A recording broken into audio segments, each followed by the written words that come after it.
everybody, and welcome back to Wayback Wednesday, where I take a look at a car released from 2006 to 2012. Now, before I start today's review on Paintmaster McQueen, I just want to remind you all, make sure to check out my good friend Beadleslr's channel, where he is doing Welcome Wednesday, where he is reviewing newer releases. We're doing it together. I do the old cars and he does the new ones. There's a link to his channel in the description. You could also find him on my channels tab. Anyway, guys, let's get started with the review of Paintmaster McQueen, released in 2010 as a lenticular chase. One of the few lenticular cars I own. I don't really mind the lenticulars. I don't have many. I'm glad that they're not really made anymore. And yes, I definitely would have preferred this guy to have not been lenticular, but there's something very clever about him. So this McQueen appears in the first cars when he's about to get painted over by Ramon and turned into Cruisin' McQueen. That's what the paint mask is. His windows are covered and his wheels are covered so that paint doesn't get all over his windows, aside from that wheel for some reason. And while he's being spray painted over, he has to take a deep breath. So, for the lenticular, they cleverly made his mouth like this so that one expression could be him inhaling and the other could be him exhaling. Inhale, exhale. You see? Inhale, exhale, if the lenticular is even working. So, basically when you look up, he's looking up, he's inhaling, and when you look down, he is exhaling. This is getting confusing because when I look at him, I see him with the exhaling face, but the camera is, just because of the angle the camera is on, is showing him with the inhaling face. Of course, the main problem with most of the lenticulars was the fact that you could see the eyes at most times. So, of course, we have your usual, there we'll switch to that face, McQueen logos. Another problem with the lenticulars is just how screen-like their faces are. That's just how lenticular things look. He does have a very nice expression, though.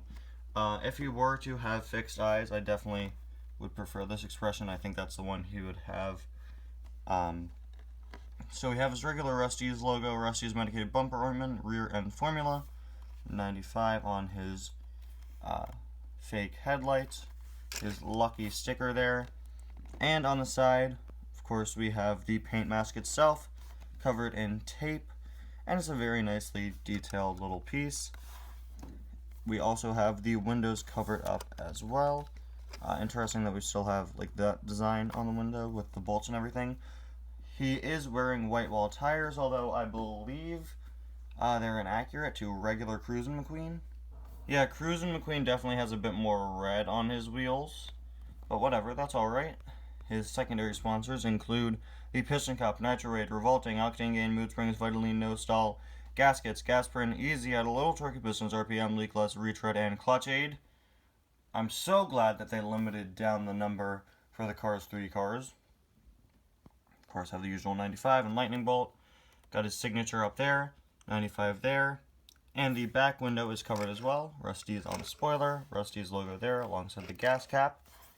And, oh, check that out!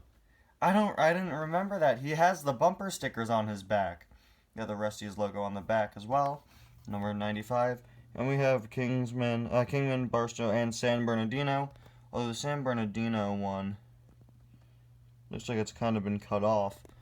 But that is very nice, especially because Cruisin' McQueen didn't have the bumper stickers on his back until his re-release just this year. This isn't his re-release. When I get the re-release, I'll review him.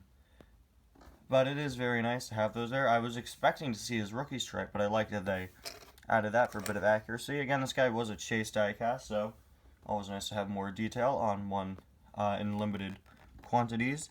We have the windows here covered up, although, interestingly, they have an outline around them, whereas these windows don't.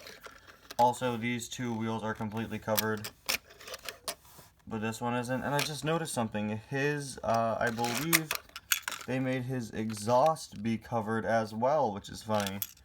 But only on this side, which is weird. I really don't know what's going on with this guy. A lot of the masking is kind of inconsistent. I guess you could say it's like, oh, it's before the masking was completely covered. I'm not too sure if all of his wheels are covered in the movie when he's like this. Definitely pretty interesting with that. There is the base.